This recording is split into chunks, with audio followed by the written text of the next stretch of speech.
হবিগঞ্জের শাহজিবাজার বিদ্যুৎ উৎপাদন কেন্দ্রে অগ্নিকাণ্ডের ঘটনায় এখনও পুরো জেলায় বন্ধ রয়েছে বিদ্যুৎ সরবরাহ।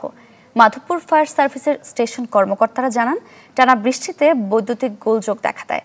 এতে বৃহস্পতিবার সন্ধ্যা ৭টার দিকে হঠাৎ বিকট শব্দে বিদ্যুৎ উৎপাদন কেন্দ্রে আগুন লাগে। পরে পুরো জেলায় বন্ধ করে দেয়া হয় বিদ্যুৎ সরবরাহ।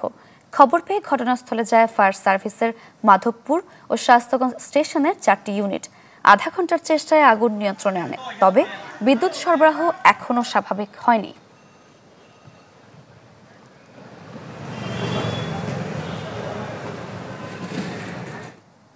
বিশ্বমানের থার্মিক্স রড, সালাম স্টিল থার্মিক্স, দেশের একমাত্র থার্মিক্স রড।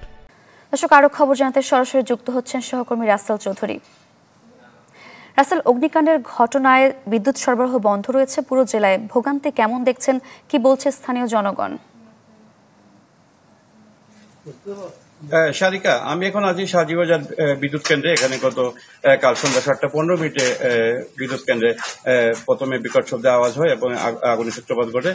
সাব স্টেশনে এখানে আগুন ধরে এবং এখানে আগুন ধরার পরে কিন্তু মাধবপুরের ফায়ার সার্ভিসের 2টা ইউনিট এবং শায়েস্তাগঞ্জ ফায়ার সার্ভিসের 2টা ইউনিট কাজ করে এবং আধা ঘন্টা কাজ করার পরে এটি নিয়ন্ত্রণে আসে। তবে আগুন নিয়ন্ত্রণে আসলে কিন্তু শাহজিবাজার সাব স্টেশনে ব্যাপক ক্ষয়ক্ষতি হয়েছে এবং তারা এটা মেরামতের কার্যক্রম চালিয়ে যাচ্ছেন। বিশেষ করে ব্রাহ্মণবাড়িয়া থেকে একটি টিম এখানে কাজ করছে এবং এখন পর্যন্ত হবিগঞ্জে সন্ধ্যা ৭:১৫ থেকে এখন পর্যন্ত হবিগঞ্জের বেশিরভাগ উপজেলাতেই কিন্তু বিদ্যুৎ সরবরাহ বন্ধ রয়েছে এবং মানুষের দুর্ভোগ কিন্তু চরমে এবং এই 12 ঘন্টা বিদ্যুৎ না থাকার ফলে কিন্তু মানুষ চরম দুর্ভোগে পাচ্ছেন এবং এখন পর্যন্ত কিন্তু এই সাবস্টেশনটি মেরামত সম্পন্ন হয়নি।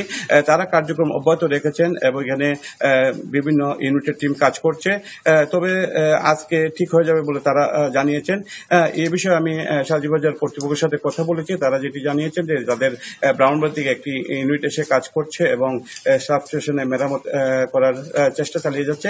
এদিকে হবিগঞ্জ জেলার 9টি উপজেলার বেশিরভাগ জায়গায় কিন্তু বিদ্যুৎ সরবরাহ বন্ধ রয়েছে এবং এতে কিন্তু চরম ভোগান্তিতে পড়েছে সাধারণ মানুষ।